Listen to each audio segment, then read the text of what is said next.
అర్ధరాత్రి bus stop. చిన్న పట్టణం. పేరు రామాపురం. ఆ ఊరి బయట ఒక పాత బస్సు స్టాప్ ఉండేది. పగలు సాధారణంగా కనిపిస్తుంది. కాని రాత్రి 12 తర్వాత అక్కడికి ఎవ్వరూ వెళ్లరు. ఎందుకంటే ప్రతి రాత్రి అక్కడొక తెల్ల చీరలో ఆడవారి నీడ కనిపిస్తుందని ఊరివాళ్లు చెప్పుకునేవారు. ఒకరోజు కార్తీక్ అనే కాలేజీ అబ్బాయి తన స్నేహితుడింటినుంచి ఆలస్యంగా బయలుదేరాడు. గడియారం చూశాడు. 11:50 PM. అయ్యో, చివరి బస్సు మిస్సైతే కష్టం అని త్వరగా పరిగెత్తి బస్సు స్టాప్కి చేరాడు. అక్కడ ఎవ్వరూ లేరు. చుట్టూ నిశ్శబ్దం. గాలి కూడా వీయడం లేదు. 12 AM. గడియారం 12 కొట్టింది. అచానక్గా చల్లని గాలి అతని శరీరాన్ని తాకింది. స్టాప్ పక్కన ఉన్న వీధి దీపం మిరుమిట్లు కొట్టింది. కార్తీక్ కొంచెం భయపడ్డాడు. అప్పుడు దూరంలో ఎవరో నిలబడి ఉన్నట్టు కనిపించింది. ఆమె.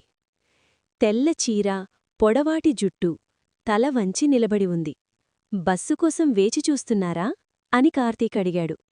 ఆమె మెల్లగా తల ఊపింది. ఆమె ముఖం స్పష్టంగా కనిపించలేదు. విచిత్రం. 5 నిమిషాల తర్వాత ఒక పాత బస్సు వచ్చింది. కార్తీక్ ఆశ్చర్యపోయాడు. మన ఊర్లో ఇలాంటి బస్సు ఎప్పుడూ లేదు కదా.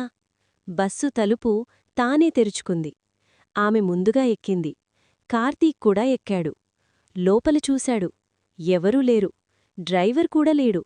కాని బస్సు కదులుతోంది. భయం. కార్తీక్ గుండె బలంగా కొట్టుకుంది. ఆమె చివరి సీట్లో కూర్చుంది. మెల్లగా అతనివైపు తిరిగింది.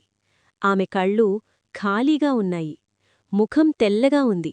ఆమె మెల్లగా అడిగింది, "నువ్వు నన్ను ఇంటికి దింపుతావా?" అని. కార్తీక్ గొంతు ఎండిపోయింది. నిజం. అచానక్గా బస్సు ఆగింది. బయట ఒక కాత శ్మశానం. ఆమె దిగింది. తిరిగి చూసి చెప్పింది, "ధన్యవాదాలు. ఎవరూ నాకు తోడు రావు" అని చెప్పగానే ఆమె మాయమైపోయింది. బస్సు కూడా కనిపించలేదు. ఉదయం. కార్తీక్ రోడ్డుపై ఒంటరిగా పడుకొని లేచాడు. పక్కన టీషాప్ వాళ్లు చెప్పారు, ఇక్కడ 5 సంవత్సరాల క్రితం ఒక అమ్మాయి బస్సు ప్రమాదంలో చనిపోయింది. అప్పటినుంచి అర్ధరాత్రి ఆమె కనిపిస్తుంటుంది. కార్తీక్ వణికిపోయాడు. ముగింపు.